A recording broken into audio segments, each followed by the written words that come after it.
Okay, we're going to explore the doors of perception, which is what you put on your bio when you I sent it did. to me. I did because I think at that point, that's the mindset I was in. And I still have been in that mindset of exploring perception per se. Um, I don't know where it started, but I guess do you want me to just talk about like my background? Well, I'm very interested in what the doors of perception mean to you. Like, Okay. I think what doors of perception means to me is in the sense of like exploring life from multiple lenses, where there is no perception that is right or wrong, right? hmm, It's it's something that kind of feels very liberating from the point of view that you see it. And I think it all started with my LSD trips. Psychedelics for me has been like I would say a lifesaver, like literally because I was suffering before from like extreme depression and suicidal tendencies. And like this is 2 years ago, but before that, when I took psychedelics, LSD was my first trip. It almost felt like I had this like that's the analogy that I like to use. It felt like I have this prescription lens and I just keep flipping the lens and like LSD just gives you that tool where you like put this like I wear glasses, right? So like you put this glass on this number and you see life in this point of view and then you see life in this point of view. And I just started realizing how like in a very day-to-day life, our mindset is our perception is set in a very narrow range and the minute at least I went to my higher states of consciousness, like that's what we're exploring, right? Suddenly it just expands to the levels, and it's not expanding like oh, I'm seeing more things, but it's just where you are. It's you have an idea of life in very different manners, and I think that was one of the reasons why I was able to cure my depression, I would say. I found LSD to be like an extremely forgiving tool. At the same time, yeah. it was something that completely brings you to the present moment. And that present moment awareness is where I started understanding, like, okay, what is happening? Because in this state of mind, I am this body and there is this awareness.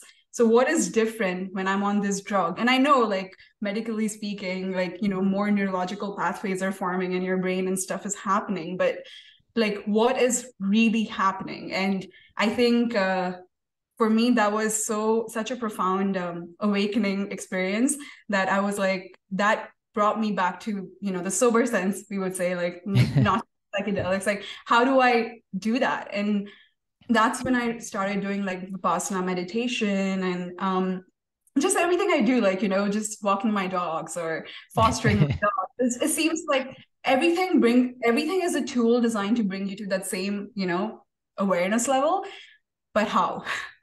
So Yeah. to sum it up, like doors of perception for me is kind of like that.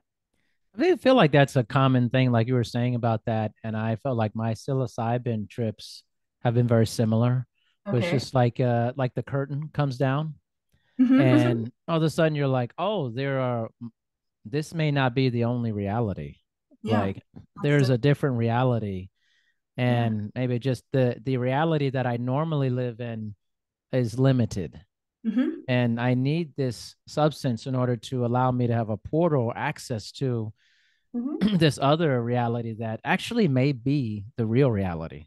For but Yeah. it sounds weird to say, but You know what the funny thing is? I love that, the real reality.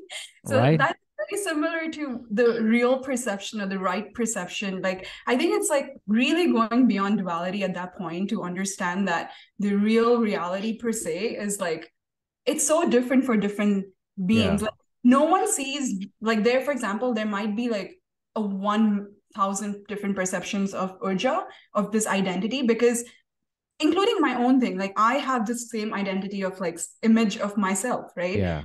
The image that I portray, the image that I carry, and the thing that I'm trying to drop, the whole concepts and identity that I want to drop to, maybe become nobody. But that's so funny. And become no one. Yeah, because but that's funny in itself because that itself becomes a goal. And I feel like the minute Hmm. that the becoming nobody is when you start seeking of becoming nobody, that itself is like trying to become somebody, right? So it's very tricky, and it's very it's an underlining thing where you kind of have to drop everything, and it just like naturally occurs. But I definitely feel like psychedelics does something in a way. There is a reason it has a way to cure mental health problems, Mhm. right? And um so growing up, for example, like I was brought up in a very authoritative kind of a upbringing, right? I have an Indian background, and not to say that my parents per se were like strict, but it was this underlining um understanding of obedience, right? Like where you don't have the room to kind of speak your thought process. You can like pursue open-mindedness, but there is a limit to that. And that was kind of strange. And there were like ideas imposed, and there was a sense of like, so I was also like sexually abused twice.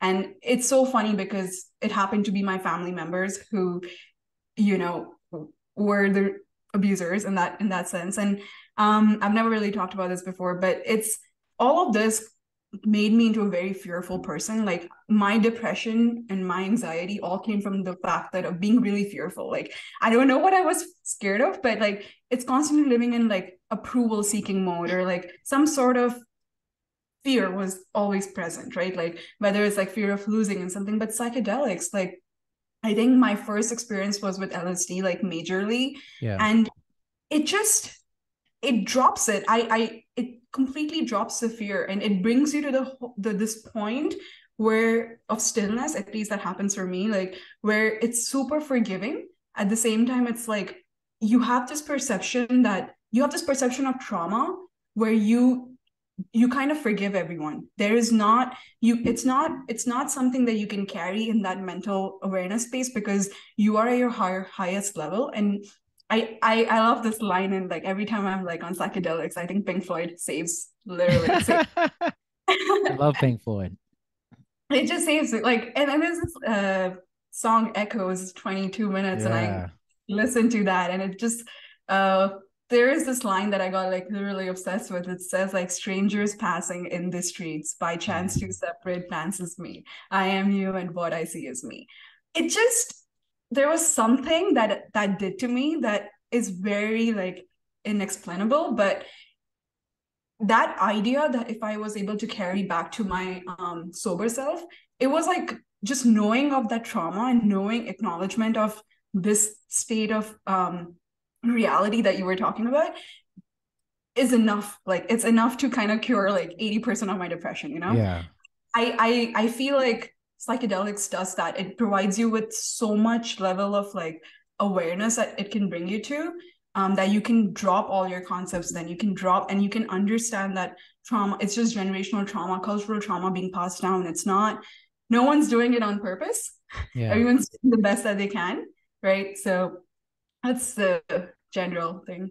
We know it was interesting when talking with your partner Ranga about kind of Indian culture and this obedience. And this was from like a male perspective, which I thought was interesting. I would love to hear from a female perspective Mm-hmm. this idea of culture, Indian culture, and but also just your perspective in general of Yeah. like, because I think a lot of people there's people in psychedelics who, they're like, whoa, access and and cultural things, but they don't really understand it because they're not hearing it from enough people.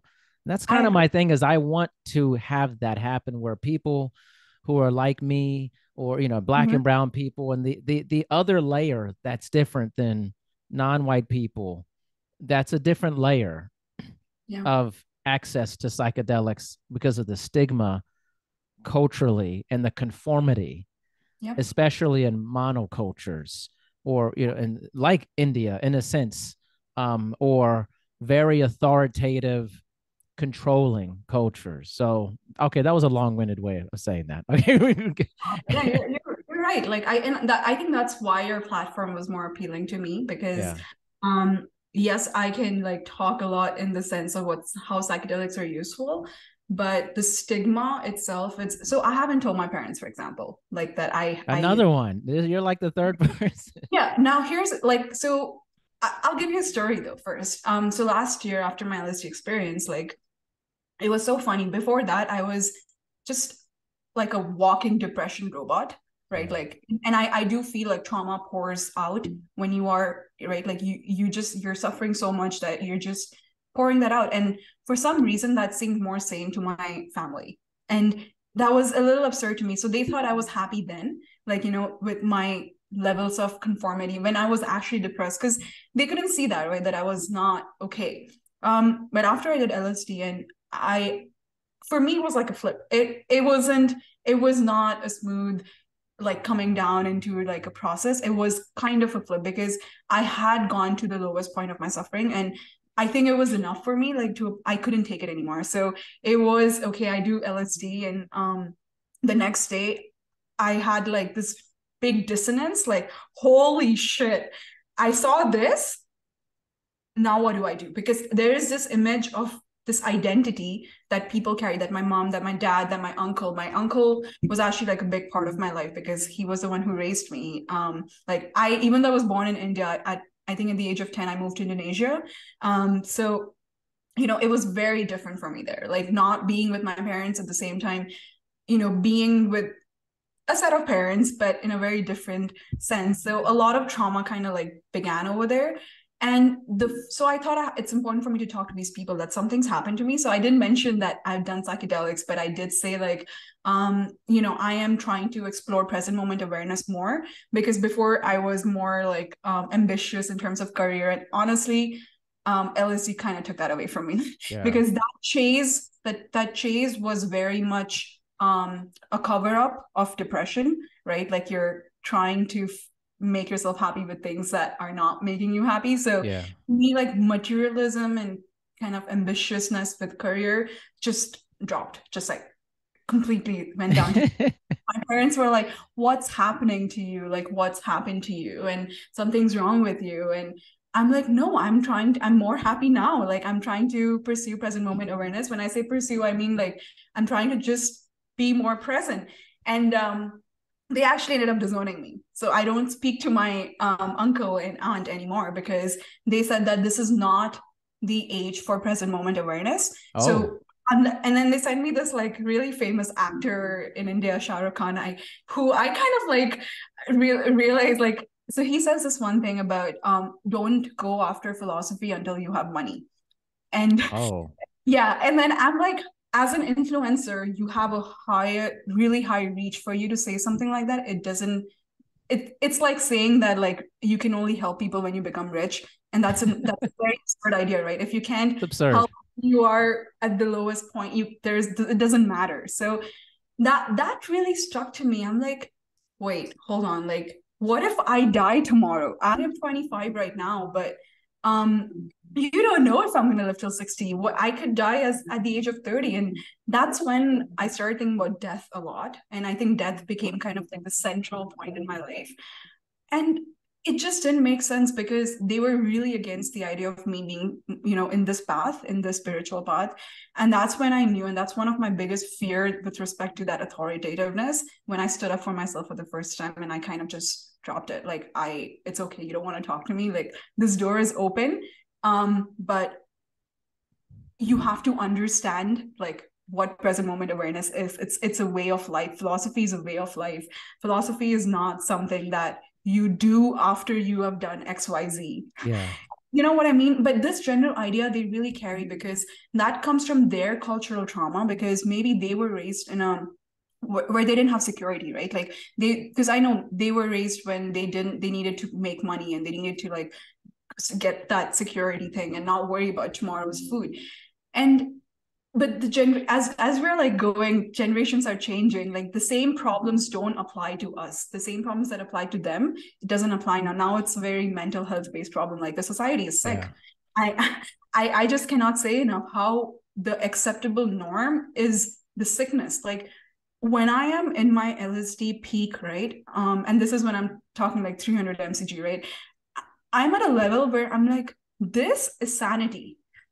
Like, this Yeah. is sanity. Like, this is where our level of awareness needs to be. Like, where we are so still at the point of, um, no thoughts, right? There are no thoughts. And even if there are thoughts, they're like passerbys, but thoughts are not controlling you. You are there, right?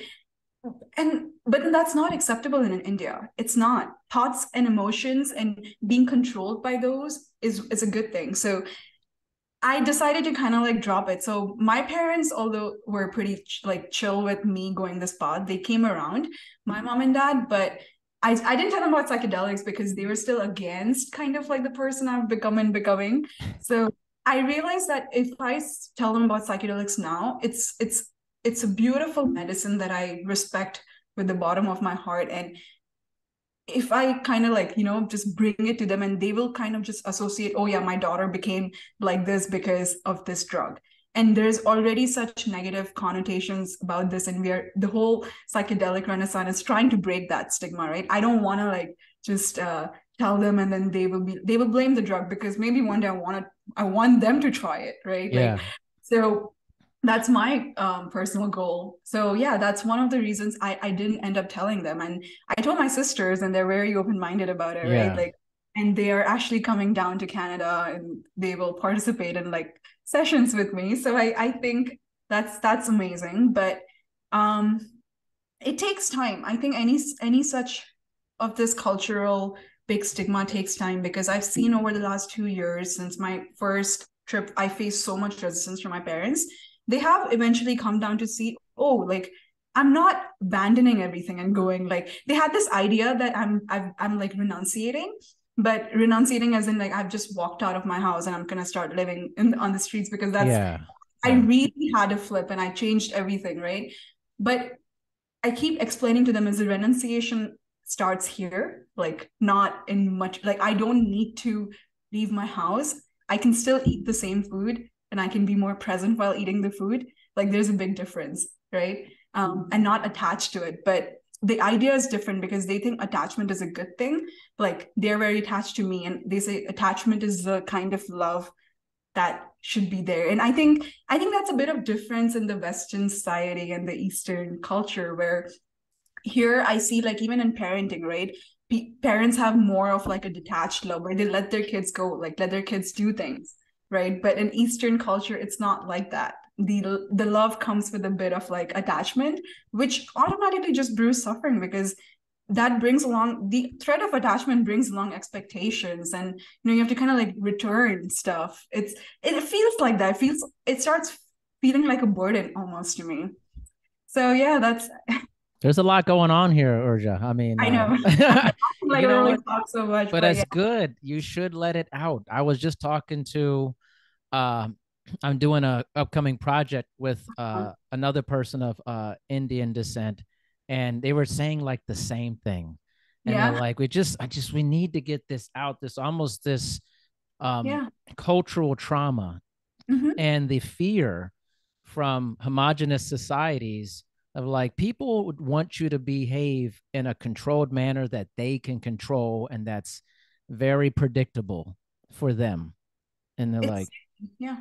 and so it's like soon as you become different, they've Hmm. lost control. And then they try to, how do they figure out how to deal with you? But then again, it's like it also shines a light on them. It's like, well, Yeah. am I living? Is this the right way to be? Like it becomes a big like existential crisis for people when other people they love change dramatically.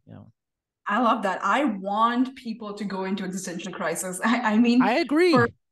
personally, I think if I had not gone into that thing of what is the point of living, we are all going to die. What is the point? Why are we all running? Why are we doing this? What are we chasing? Like, why are we suffering? Right? It brings in so much baggage with it. Like, I feel like that question is something that is not asked enough by people because for me, one of my biggest suffering actually doesn't come from like cultural traumas as much as it comes from just seeing suffering. So I'm very attached to animals. Mm-hmm. When I say attached, like I guess it's not the right word that we've been using in the context for, but I love animals and I see animals as basically just another version of me. And Mm. with just that's when I was talking about doors of perception, right? Like for example, my dog Ollie. The other day I was on shrooms, and I think this was last week, and I'm just lying down beside him, and I'm just seeing like, I had a lot of fear of death when it comes to Ollie. And it was to a point my body would like go into a full paralysis. This was like 2 years ago. If something happens to him, I can't move. And this attachment, I realize, harbors a lot of negativity because it comes from a place of I want to I want you to live longer. I don't want to witness your death. So death became a very central topic for me. So every time I kind of do psychedelics, I try to revisit death because for a second, whenever I am on my psychedelics, like peak or whatever, I'm not afraid of dying. Like it's a place where I'm okay with death. I'm always okay with death. If death were to come right that moment, I'm okay with it. And to any of my loved ones too, right? So but Ollie was not the only one. So in India, I worked with a lot of stray dogs. We whenever I go there, I just like feed like one stray dogs and like, medication and all of that. And I've seen cases of them suffering in a way like it's unimaginable, right? And I'm talking very much physical suffering at this point, which always kind of like made me go into a big depression. Like, why? What's the point of existence? Why? Because existence kind of baffles me a lot. At the same, and I never, and like even during psychedelics, that was something that I could never find answers for. Like, why, who is playing this? Like, why would you make a being, suffer this much? But then in my last MDMA trip, it's so funny.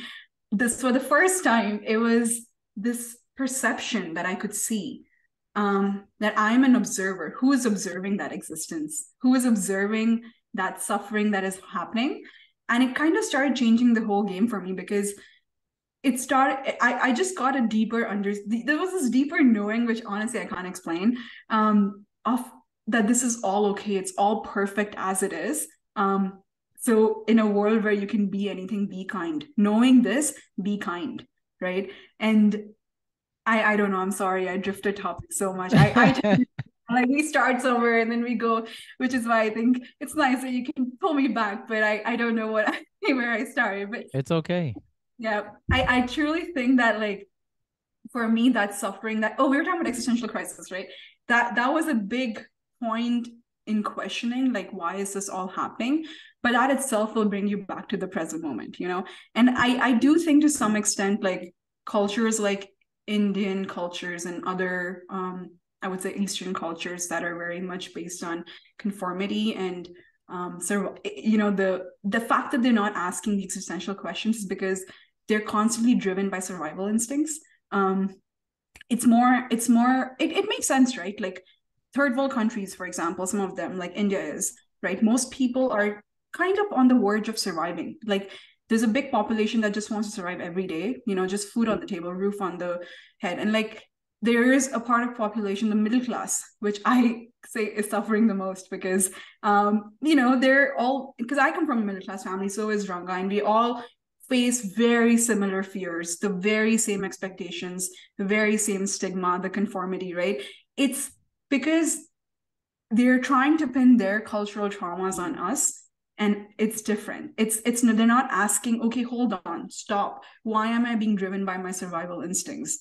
I don't need to like bring more. I don't need to have security. I don't need to marry. Like, I don't need to have kids. Like, no one's stopping to ask these questions. Like, wait, why was I doing? Wait, okay, maybe I started for this reason, but why am I still doing it like 3,000 years later? Like, I think that's the problem, right? Like, we need to just stop. Everyone needs to I just stop. totally agree with that. I think we are always adopt previous expectations over and over again without questioning the expectation is if this is the expectation that actually is good for me. Yeah. And so we just follow along like an assembly line Yeah. throughout the ages. And this is especially extremely prevalent in authoritarian regimes.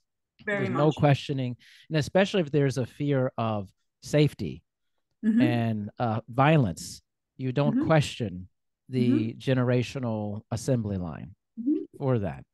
But Yeah. even if you don't have that, you're still hooked into the psychology.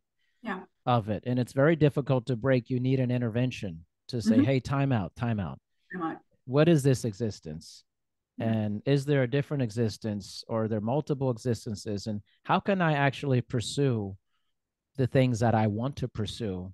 Mm-hmm. And are those actually in alignment with, let's say, my parents believe about, or how can I get them online with what is actually good for me? Because I see that a lot with kind of like homogenous cultures. There's this real obsession with like being rich Yeah. or having wealth. Like Yeah. I've known a decent amount of Indian families and been around with them, and there's a big obsession with wealth.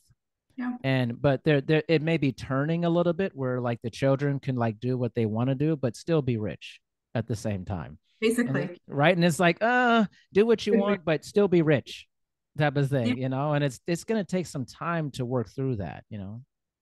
It time definitely. I mean, I like how you say like, yeah, you can do whatever you want, but still be rich.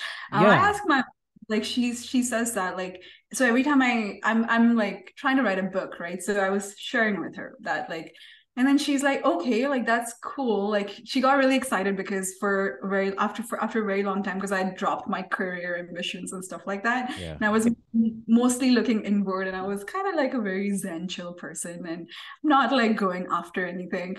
So she was like, why aren't you like going for your next position in your current job? Or like, why? And then I said, I'm writing a book. She's like, oh, great. Like, you're back. I'm like, no, mom, I'm You're not writing back. a book. I'm not writing a book for like a purpose of, you know what I mean? Like, Yes. not to, it's not the fame, it's not the name, it's not, it's to share this idea that I have, hoping to reach a person who may need it. Because there, for example, like there are people like Osho, Jiddu Krishnamurti, Ramdas. These people were literally for me like backbones, their books and their writings when I needed it the most, right? So that's how I see it. But there is this expectation in these cultures for sure where they're like, yeah, you can do what you want, but get security first. Yeah. And this idea of security really comes from not questioning survival and like existence. And why am I driven? It's like this robot, like you are literally this robot, like who is controlling you, who is the observer of I, and what, like these questions just come to me like, so it's like what, who is this I, and who is talking right now, who is doing the thought controlling, who is the observer, right? Like when you start asking these questions, for me at least, whenever I really ponder upon it, I go into like this circuit mode, like short circuit, where it's like my thoughts cease to exist and my actions cease to exist. And I do feel like, it's a pure moment of silence where you can be super honest with yourself. And I actually asked this question to my uncle that, like, so if you think I shouldn't be pursuing or like looking in being more present, what should I do? Like, what should I do? Said like earn money, help others. Like, is that what, like earn money, right? It's like he's like, yeah, because that's the point of life. Basically, the point of life is, and then he went into existence, but the problem is they stop there. They stop at a certain point. The questions stop. The questions need to keep going, right? Like, That's right. okay, what for? They said future generations. I'm like, okay, and then what for?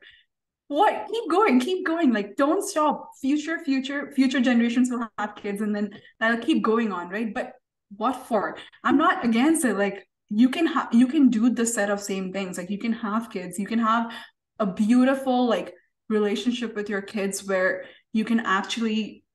I really think parenting and having kids is like a complete moment of it. It should bring you back to present moment. It's a tool to bring you to present moment, but most of the time it's not like that because nowadays I think parents are more absent than like present. I'm not a parent, so I shouldn't speak, but I've learned my parenting skills from my dogs because I've raised a lot of dogs. And I do think there's a lot of similarities, like, patience being number one. Like it's that idea of being so present at that point where you there's no point that you're doing something for, like, I'm not doing this for X and Y reasons, but you're doing it. So it's a lot of cultural traumas that needs to break. I do think so. Yeah. I mean, I'm definitely a parent to an 11-year-old, and it snaps you into a crazy reality very quickly. You have to be present You have to be, to yeah. be. I was just telling this to a client of mine, and we always talk about parenting. Mm-hmm. I said, really effective, strong parenting is present parenting. Mm-hmm. And you have to have crucial conversations, difficult conversations. You do have to have expectations, but you need to be able to explain them in Mm-hmm. a way that is not just like, just do this. It's like some of that you have happening, but to have an intelligent conversation, age appropriate, Mm-hmm. but you can't be, if you're not a present parent, you're just not parenting. Yeah. And this is what happens with like electronics and stuff, as parents pass off electronics to children to not be present. They're like, I don't want to deal with this, you do this, no presence. Like, Yeah. and more than likely, if you're letting your child do that all the time, you're not a present person, generally speaking. You're just not trying to be still Yeah. and focused on asking questions about your existence. I agree with you, and I do think that a lot of like the problem with Eastern culture, again, with respect to parenting, comes from that lack of presence, right? Yeah. Not being aware is the primary reason, because I do think that your body is going to continue functioning, because our body, at least from what I'm learning from Vipassana, is like we are reactive beings and we learn really fast. And just like how I believe trauma lies in the body learns how to react, and it's going to repeat the same patterns when the time comes. So for example, I'm a parent and I'm not present, and if something's happening to my kid, if something demands attention, if I'm not there, my body's still gonna do, the ego is still gonna make me function, right? But I'm not gonna be able to like change the course and fit the way I need to respond according to that situation, but I will just respond more like react from what I know. And I think that's Yeah. the problem. Like the Ranga and I were talking this morning, actually, and we were talking about parenting, and we are talking about how like um parenting is kind of like a template, right? It's like a template where you don't fill the content for your kid.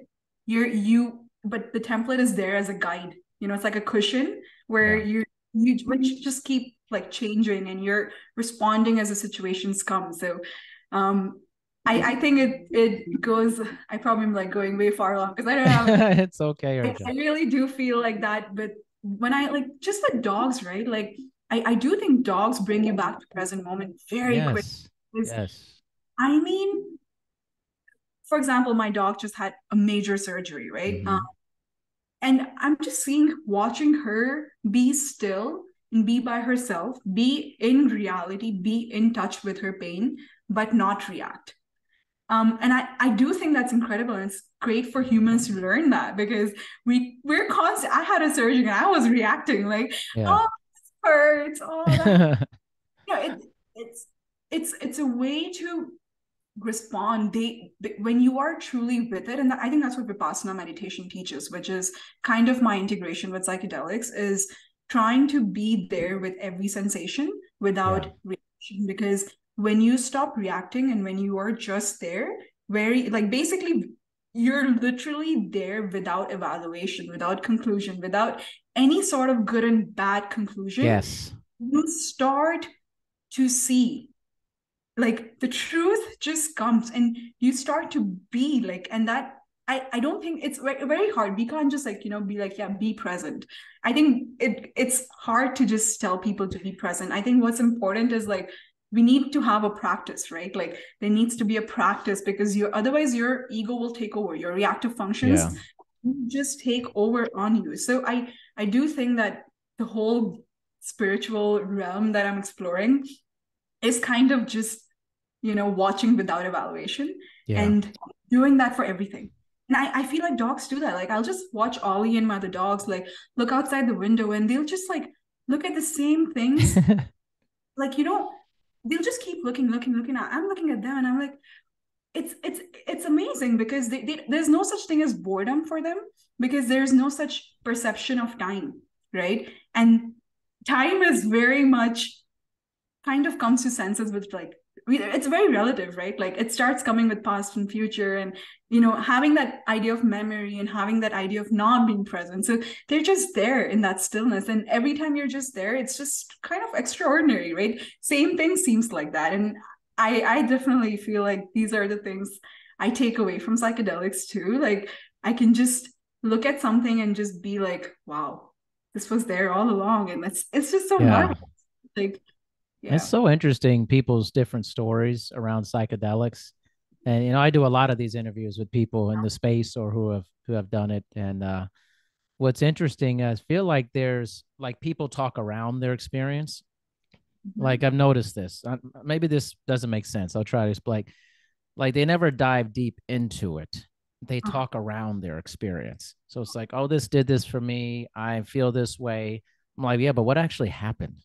Like, like the story, the actual story. Like one of the things like I always tell I've told my psychedelic stories, my trips all the way from the beginning to the end, like documented it and uh-huh. release it because I'm like, we kind of talk around it a lot. Mhm. It's like, Mhm. oh, it made me feel this way, and I'm doing this. But like, yeah, but like, what did you see?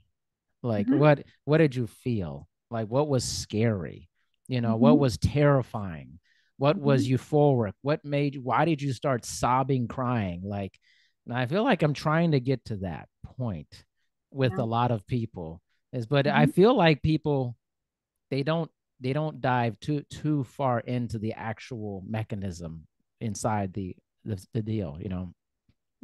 State specific memory is a thing. I truly believe in that. So basically, I've actually tried to do that. Like I've tried to document what exactly happened during my psychedelic experiences. But a lot of I'm quite amazed how my peak of LSD just wipes out of my brain. Like, Really. I mean, I'm pretty sure, like, at least for myself, like I can't go back in this. So I think that's what I was reading about state specific memory is that like that higher, like, which is the same reason why we can't stay. Like, if I've taken psychedelics right now and like set of things have happened for me, I do think that's why we have integration, right? Because older Yeah. things are going to catch up again.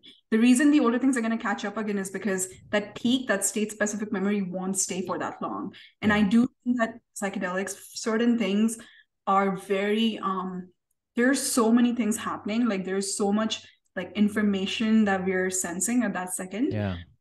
I don't think we're able to carry all of that fully along. And I also feel like not all experiences can be directly translated into expressions. You know what I Yeah. mean? It's kind of a little challenging, but in my last shrooms trip, I was trying to experiment because my book is I'm trying to focus more on like challenging trips because bad trips in psychedelics was Right. kind of primary under like motive to like understand because one of the things that stopped me from taking psychedelics early on was this idea of bad trips, and it was just so stupid kind of because it was just an idea, right? And it's never something that I've sensed, but what if that happens? Like, will I go into psychosis? Like, will I not come back? Like, will I not there are these like fears, that I used to have. Yeah. And I've been in bad trips. I've been in a lot of bad trips, Yeah. but I still think so. I'm gonna like try to use a word challenging or something else because I don't want to have this notion of bad Yeah. Like trips. what's a bad trip? What's a bad What trip? does that mean? Like, Because a bad trip were the best trips for me. It's mm, really when I say the best trips, in the sense of the most um, things that I learned from it, when the most healing happens, right? Every time I've been into a challenging trip, it's sometimes it's been as dark as like um, it was this feeling of how do I say there was this darkness, right? Like some darkness started like forming. I'm going into my actual detail, right? I've had so many trips, so different things, different times. Where there was a sense of like ego trying to like catch up and like show my dark sides, my shadow self, right? And it became very overwhelming at that point. But then I do remember what I did because I remembered this statement from Jiddu Krishnamurti. He says that in order to get out of a prison, don't just try to like don't fight it, don't fight the locks, and don't try to get out. Like the best way is to step back and understand and evaluate the structure of the prison. Like, understand what's going on. So when that came to me, I think there was this underlining message that stay still and see what's happening. Don't react. It kind of goes back, everything comes back to the part of like, don't react, right? Like, be there, be with your trip.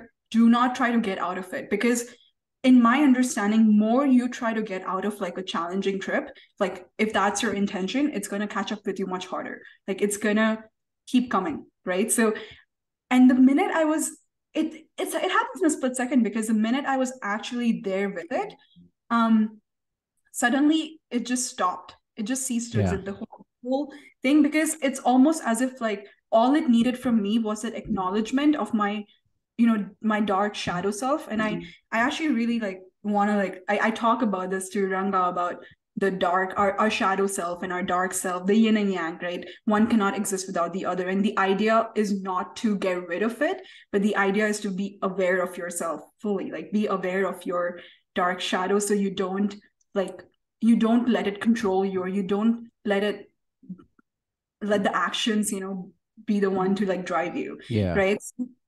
That a lot of my bad trips was like centered around that, and one of them was centered around like time per se, where it was this very naive understanding of being stuck.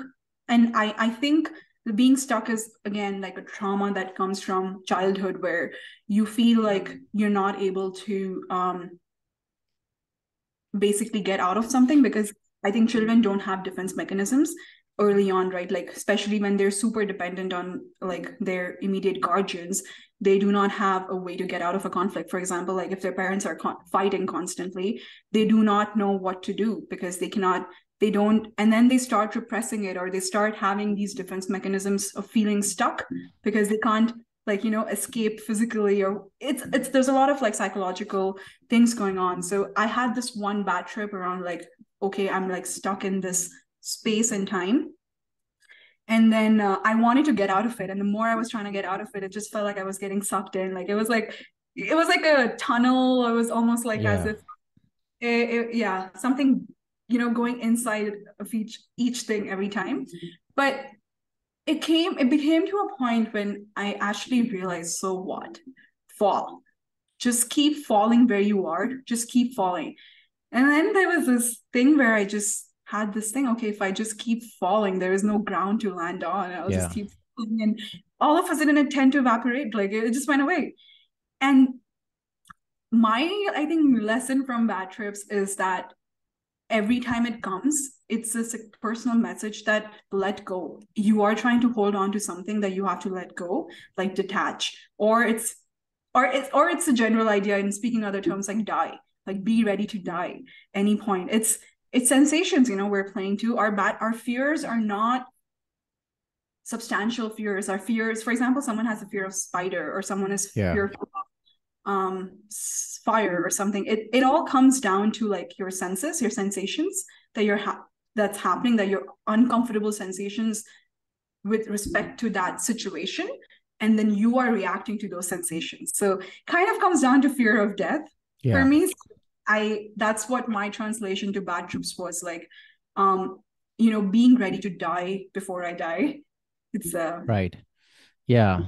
I'm just interested in a lot of this because I think like when people talk about, oh, we should talk about bad trips. We should talk about not just all this great stuff, this amazing spiritual aspect. We should talk about bad trips. I just like to ask questions. That's all. I'm not going to deny that someone had a bad trip. I'm just like, well, what does that mean? what is Like, and explaining, like, I want people to explain themselves. And I also want like detail. And mm-hmm. I think sometimes this is what I see in the psychedelic community is a lack of detail in the experience. I see a lot of high level 30,000 foot. This helped me with this like, I think there's a mystery in there. And there's sometimes a fear of telling the full story because of repercussion of what, like if you tell somebody like in my first big trip, I mean, my guide turned into like a green monster, like honestly. And I was like, this is really weird, and there was like a reindeer hovering around this campsite area that I was in and wouldn't let me out. Like, if I say that, I don't feel weird saying that. Like, I don't Yeah, feel like, but I think like most people I talk to will not tell me that level of detail. I'm like, well, what happened? Like, I'm like, I like, think it's very important to is it's like a thing you have to joke about. Like the worst things in your life, fine. I think the point you can joke about it, when you can talk about it freely, is when you've actually you're good with it. Like you've made Yeah. people, you're done with it. Like it doesn't keep catching up with you.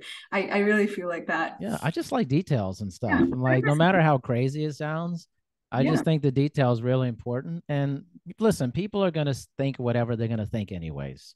You might as well just give them the reality of what the situation was for you.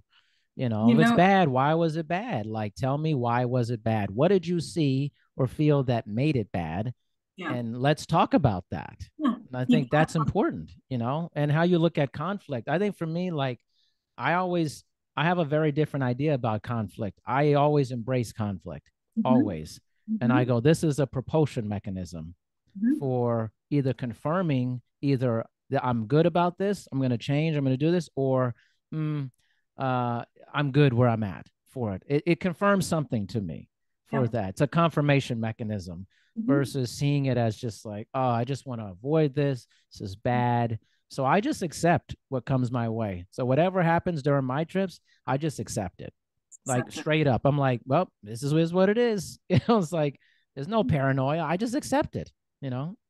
So every moment that that's the part, right? In bad trips or like whatever is coming, you gotta be with it. And you cannot hang on to something good. You cannot like hang on to something bad. You're flowing with it. And Yeah. I think that works for me. Like you're constantly letting go of whatever you're trying to hold on to. Just you're in a flow state. That's the flow state of mind that Mm-hmm. I am with you. And I think with respect to conflict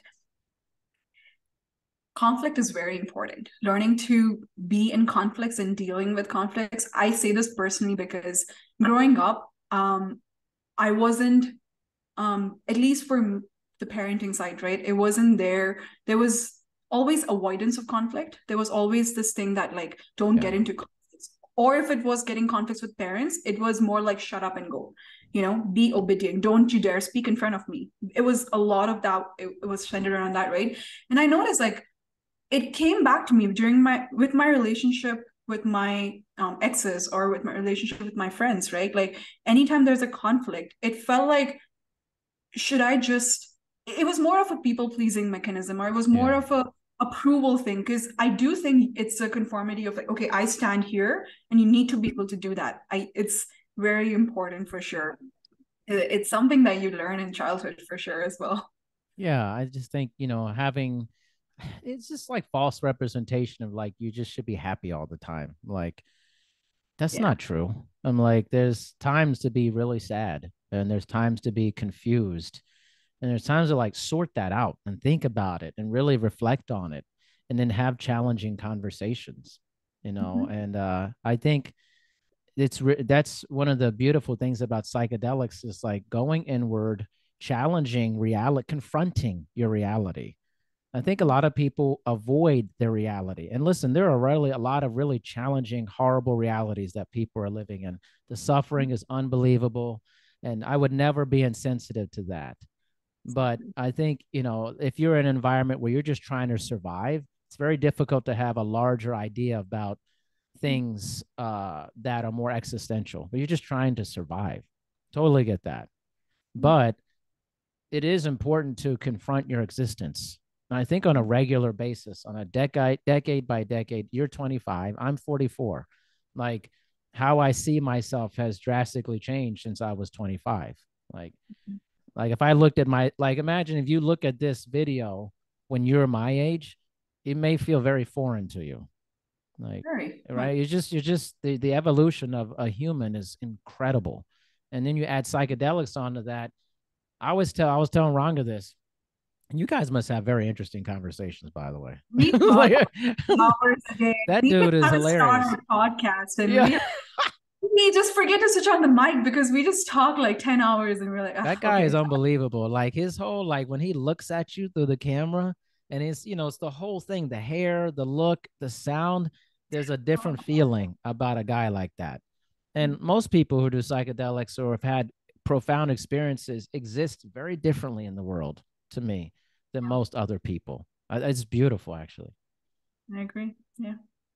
So this must be some marathon talks happening in this house. Like, 100%. 100%. And like, I mean, there are days we just go into stillness where we know that, where we both know where the practice lies. Like, we both meet at that level of awareness where we know, okay, we're still playing a certain level of games. When Yeah. we're not sitting, that is. And I truly feel like, um, talking is one essential way. It's a reminder, even this podcast, it's like, it's all a reminder, right? It's The reminder. reinforcing the same things. But what am I doing and where am I going, right? Like, with respect to that, we know, and I know that, okay, we need to sit, we just need to meditate. And I think we try to incorporate that nowadays in our day-to-day life. And I think it's amazing to be with a partner as well who like shares the same views, because I know the challenges of being in a relationship where we did not have that. Yeah. Long time ago, where we were in different levels. Like, one was, it's one is pursuing psychedelics and one is not, and it's Yeah. caught up in the small things. We don't have those. We haven't fought like in 2 years where we don't have any petty little problems. We Yeah. there's just, this is like unsaid things kind of just there. It's just, you see, I see, kind of a thing. And it's This is I'm interesting. This should be explored. So, as two people who are who are into psychedelics, practicing it, how does your daily life with having this level of cognizance about your existence? What's that like? I think the idea is to let the other person be. I think you just understand to a very big level of what letting someone free is. You're not, it's a sense of like something that can only come when you are also free of your own stuff. And that doesn't mean you can't have like day-to-day issues, right? You can have something and then you can come off and bounce ideas off the other person. But I think there is a level of understanding of not holding on to anything, not forcing the other person to do something, or you're just really letting the person be free. Like, we don't have any like kind of impositions on each other of any sorts. Like, I mean, like, for example, Valentine's came, right? I realized the next day, oh, hey, Ranga, that was Valentine's. Yeah. Yeah. The other day, like, we don't have any of this like expectations. I mean, to a point, we're also not going to give our parents a marriage. I mean, they're dying for it. They are not okay with us living in a live-in relationship. Yeah. Yeah. But here, I'm also kind of being more but see, I'm not like against, like, you want to have a fun wedding, you can have a fun wedding, but I'm not going to do this. I am not going to participate in it. And I'm so happy that Ranga is like that, because he's not going to participate in it as well. It's the idea where you want conformity from society, or you want approval of the society or the relatives that I don't talk to about, or we don't have. Like, I'm not giving you that. I don't think I think one of the things that really worked for Ranga and I is because we've not given each other. There is no such thing as promise. There is no such thing as present. Sorry, future. Future. Yeah. There's only this thing that, like, I choose you every second, and I'm doing that, right? I'm not.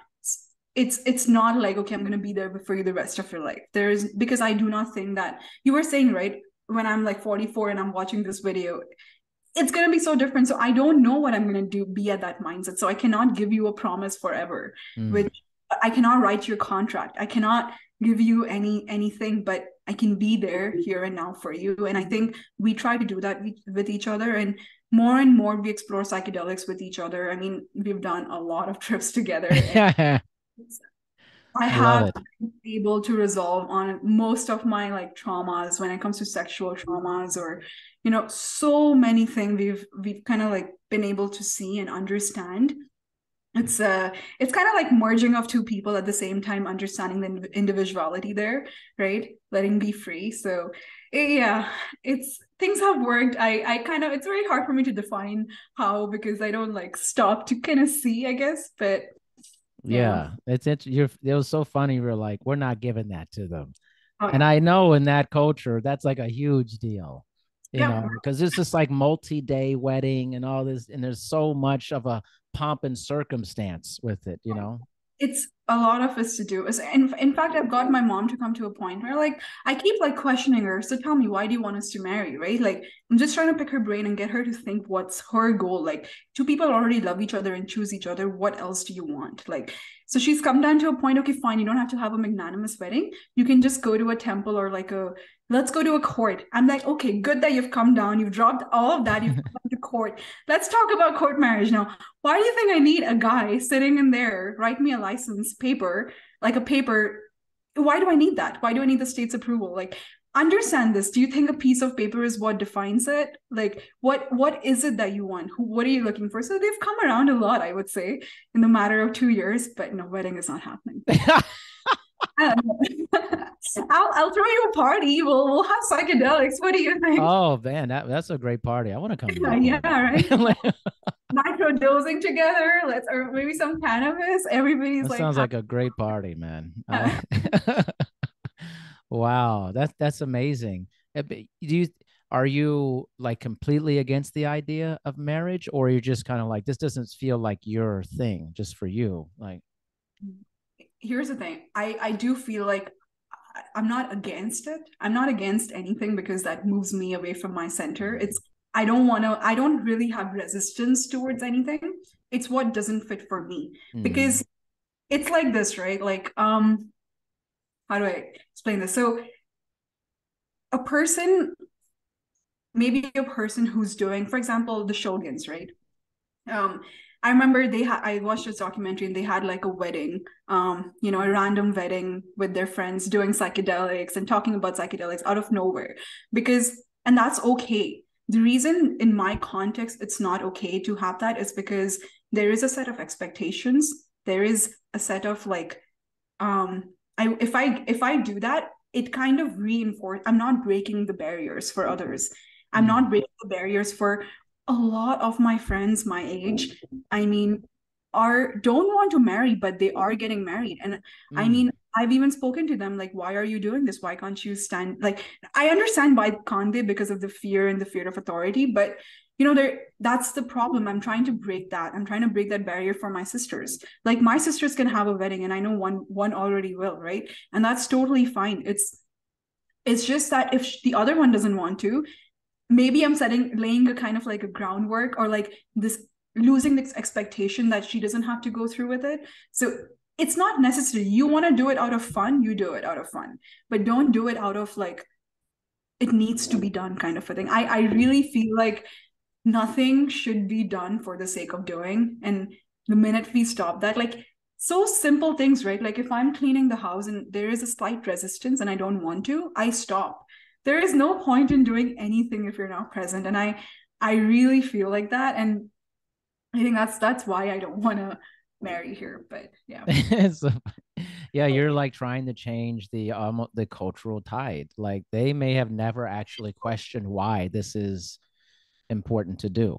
Like it's just something people do, instead of you're forcing them to have the conversation, the conflict about their ideas.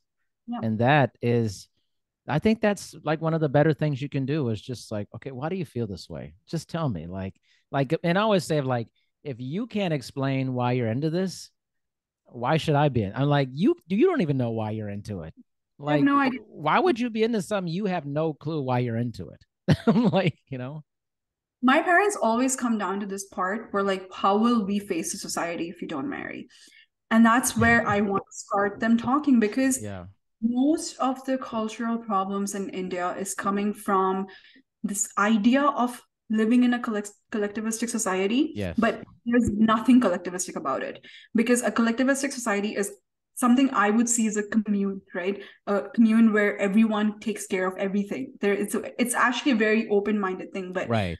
now collectivism has become more of a approval seeking, or more like an impressing thing. And imagine if like everyone is doing that but no one wants to do it. Who stops?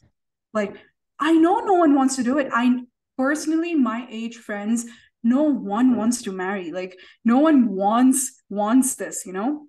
It's not that they don't want to marry. It's maybe they want to marry 10 years later. Maybe they want to do something else. Maybe they want to have a small wedding. It's not they want to do it, and it's why they want to do it and when they want to do it. And I think that that needs to be broken down. And like, so when my parents finally get to that question, and when they are able to say that, and I think it takes a lot of courage to say that, what will the society think of me? I think that's where I can start the point of conversation. Okay, Yes. why?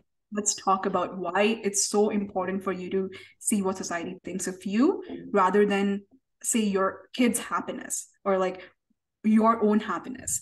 You really need that. And I think these conversations, once we start talking about it, it kind of in a way drives them to the question of existentialism and what am I so scared of? Like, I really want, so my dad had last stage mouth cancer, and I part of my childhood was kind of just taking care of him, and it was pretty aggressive, right? Like, and yet he is so scared of death. He's knocked at the door of death and he's scared. And I can totally, I can't even imagine what he's been through, right? But that's where I really want to drive the conversations towards death. And I feel like, traditional therapy didn't work for me, Darian. Like, I did therapy um for 7 years, so from age 18 to 24, and it didn't work for me at all. Like, it was, in fact, it drove me to the point of suicide, like it really wanting to like just end it, right? Until I realized, wait, I want to end this version of myself, I don't want to end the self, Mm. right? And I think looking at suicide from that point of view, it made me realize, because I've seen my dad be in like depression because of his cancer, and it kind of makes you question more and more. And I started, and then existential therapy was very helpful. Like, when I started talking about death and understanding how most of my fears and most of the things were centered to the topic of my own fear of death, my own projections of death, and me grieving my own death, I think it started like really being a game changer for me. And I don't know if you know, but death is like a biggest stigma in Eastern cultures. Like, in my family, if you mention death, it's like you're bringing that upon someone. So you Oh, I cannot, like, see. you cannot help. There is no. So one of my psychedelic trips was me exploring death as a child, as a childhood experience. So it was like in my shrooms ACO DMT trip, and I started going down this tunnel of like past, and I'm like in my tunnel, and there is this, suddenly there are like snakes everywhere, and I'm like waiting at the tunnel, and I don't know what to do because I'm really afraid. And I'm like, I realize that snakes are not there to harm me, but they're actually my friends. And the minute I kind of like become accept say that, or like acknowledge that, all the snakes kind of like, go in a fashion, and Yeah. the tunnel opens for me to invite me inside. And I'm coming inside, and I'm going and I'm going, and I encountered this whole experience when I was like 5 years old. And I saw this lady dying in a very horrifying manner. And it brought me to the point that I had completely repressed. I had forgotten about this as if it never existed, right? Like, because I didn't have a healthy um place to grieve that, or like there was no mechanism to understand what dying is, right? It wasn't there. So the psilocybin trip kind of like took me there and showed me this perspective of what happens, and what the transition is with the death and the life. And I think that was very crucial. So yeah, I was talking about my parents, but I think it's driving them from this society approval idea to like getting to their own death, like facing that, like why Yeah. is it so much that they're looking for that, which stops them from living. Like, it's just it Correct. stops them being happy. Yeah, that's exactly right. And when you're so focused on this external validation from others, Mhm. particularly in these cultures, it's like the browbeating that you get from friends, other family members. Oh, she is not married yet. Oh, it's like an indictment on them as parents that why she isn't this way, or Ranga hasn't done this yet. What did you do to him? It's like it's just all this almost peer pressure. It's just Mhm. generational peer pressure, and breaking it down and be like, okay, let's actually discuss this. Like, what is this? Almost, it's real that you're feeling this, but is it also like necessary to ingest this and make it your belief that all these people's opinions about your children's lack of being married is important? Like, and that is like, I think is the beautiful part, is just breaking down these societal norms, but Mhm. also being okay if someone wants to participate in that. Yes, And yes. not, we're not saying you shouldn't do that, but like, listen, there are many options in life this should not be the only option. Like, Yeah. Yeah. It's like just like spirituality or the path, right? Like there are a million ways to get there, right? Psychedelics is one, meditation is one. There are so many ways to get to present moment awareness, but yes. it's not like you can do it, but nothing can be imposed on you. I do not think so. Like you cannot ask anyone and then expect them to just do it. More like when you force it, half the time the opposite results happen. That's Like right. people run away from the very thing that you really want them to do. Um, so I really hope like I've seen like my parents actually come around a lot to the point to discuss death, because every time I've started bringing this topic very subtly with them to like talk about it, because most of the time fear stops you from even like talking about it. Yes. And I do think when you start talking about it and then you start seeing, oh wait, why was I so scared, you dive more and more inward, right? And I've seen them like do that, and then they've also realized, oh wait, yeah, these things aren't that important. Yeah. Even with marriage, they've realized, oh yeah, like to some extent, it's just functional. Like if you need to get like a house and you need like your partner's name on that paper, you need to show a validation. Sure, you can get that, right? It's functional, you can do it. But if that's already served, if you don't even need that for that functional purpose, why am I imposing this? Like Yeah. they are starting to question a lot of these regimes, you know.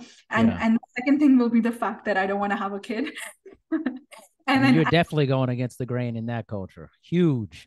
I've already done that with I think I've already laid that, and they've been pretty okay with that, because for me it was very simple. Like I think after I got dogs in my life, it's just realized like where it doesn't matter like honestly what you're parenting, who you're parenting. Like there are kids in this world who need parents, and there are kids we bring, and then there's so many levels, right? You can literally choose to do whatever you want. I don't think anything is wrong, anything is like the right way to do it. So it's nice to explore some of the things that's not the normal in our culture. And Yeah, that's right.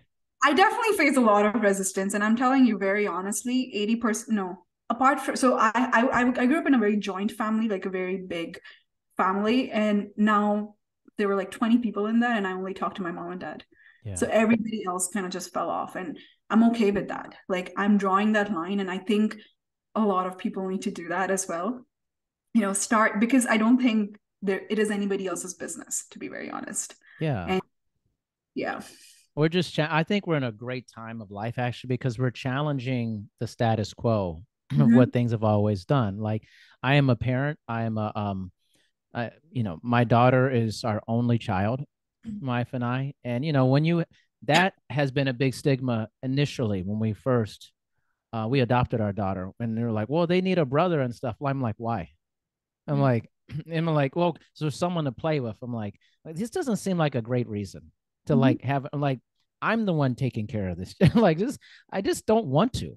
I'm like, why is there such? Why are people so triggered by only children? I remember thinking this, like, what is this trigger about only children that people are so worked up about? Yeah, I think I know what that is. I think it's when you're not present with your child fully, you have, but there is this guilt that the kid is alone, right? Yeah. You kind of bypass that guilt by bringing more kids in it, and so Seems like a weird reason to like, you know, I don't know. yeah, I truly feel like life should be in such a way that you should be able to do what you want without having to justify. Like there Yeah. should be no justification needed for what you don't want to do. Like I don't want to marry, period. Like, Done. period. Yeah. I don't want to have kids, period. It's when you start, like I really feel like suffering lies in the time resistance starts. We start being resistance towards anything, and we're gonna start suffering. Like it's what Buddha said, right? And his four noble truths, and kind of like started to understand that to some degree at least. But Yeah, yeah. seriously, if someone has like a huge resistance to something like having an only child or you not wanting to get married, that doesn't say anything about you. It says everything about them, like in their hangups, everything. In the exploring doors of perception, that was something that I had this like sudden realization. It was kind of so strong. It was like, yeah, wait, no one really knows me, and no one really knows you. Like everybody just carries an image of me that they would like to fit in.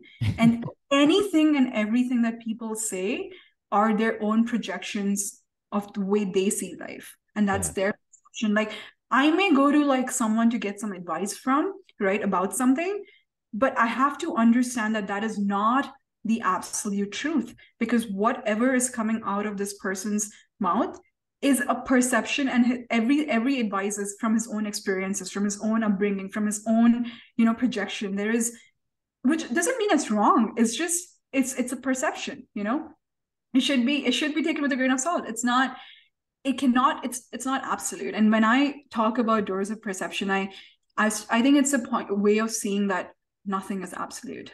Like there is an observer to every observed thing that's happening, and whenever that is happening, it's just relative. Something cannot exist by itself without, there will have to be a narration.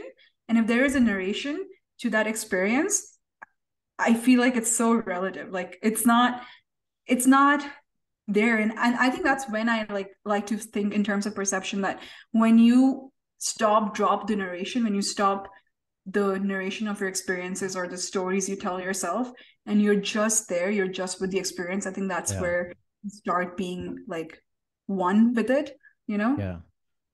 And I think also, like, I'm going to speak for you a little bit here. I don't, because I think for the listener, they may hear this and go, these guys, it's just like, there's no right and wrong to these guys. There's just like everything. I was like, no, I think for me, I look at it as, and I think it's pretty true for a lot of people, is that, yes, there are unjust things. There are wrong things that happen in the world. It's like, this is not okay.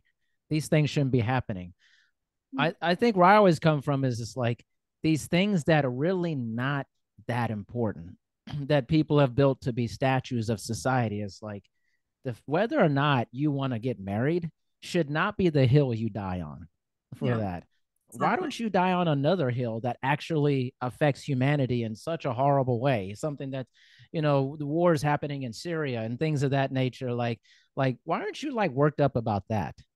But don't be Yeah, worked out if two people don't want to be married to each other and stuff yeah, like that. 100%. I feel you, because my last trip to India, I was in India, and no one was really happy with the way of life. But I honestly, and then I would just like step out of my door, and then I see this dog with like maggots eating him alive, and I'm not Right. kidding, maggots eating him alive. And at that point, I am completely like, honestly, I would describe that point, that states of my mind, as a very similar to a psychedelic state, because there's no thoughts, there's stillness, there's awareness, and there's this like complete baffling, just baffled by existence, but not in a way of disrespect, not in a way of accusation, accusation. It's more in a way of like, I don't know what's going on here. It's almost very humbling to me, where okay, this is not right. There was this knowing that, no, this is not okay. Like, how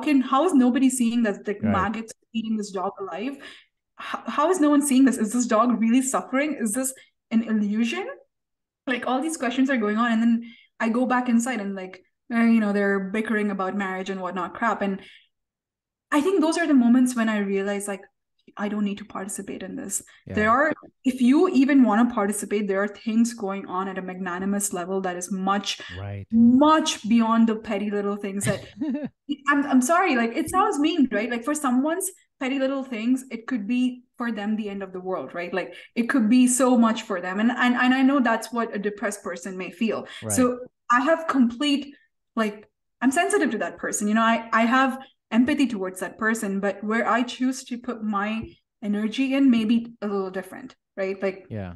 and I sat with the dog. I sat with the dog for 8 hours. I Mm. just sat there, and I cried, and I cried Yeah. with him for like all the world. And like the fact that he's in there, because I couldn't help him, and like he wouldn't let me touch him, and he was Yeah. just covered in like maggots, and I just started removing it one by one, and it was awful.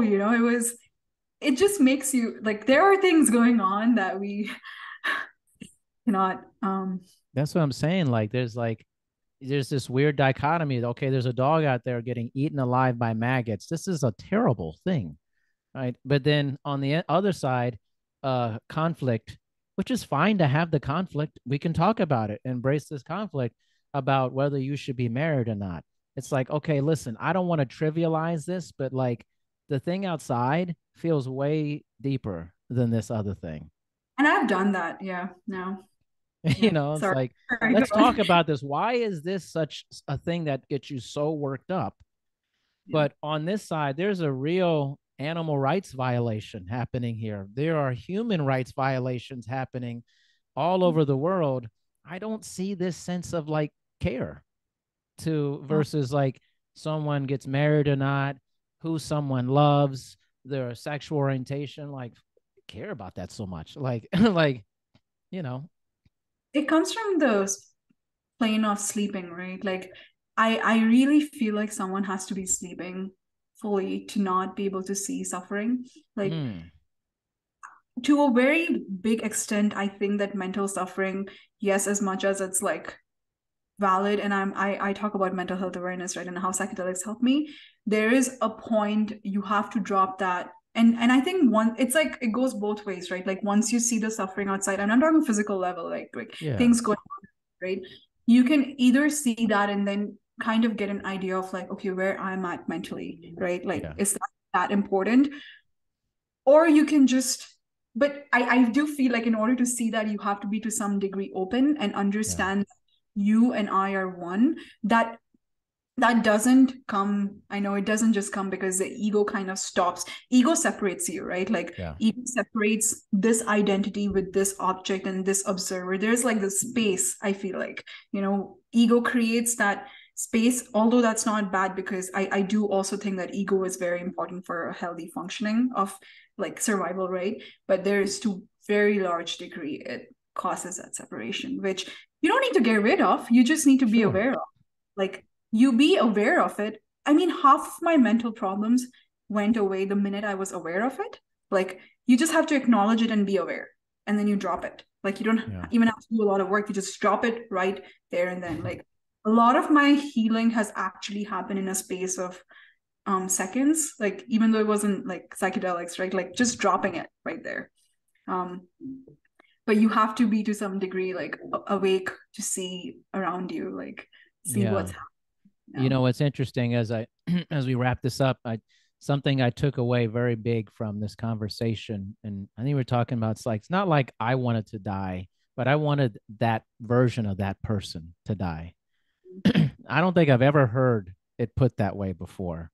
It's like I want to live, but I don't want to live as this version. So I need to take these steps to have an intervention to become to live the life that I feel I want to live.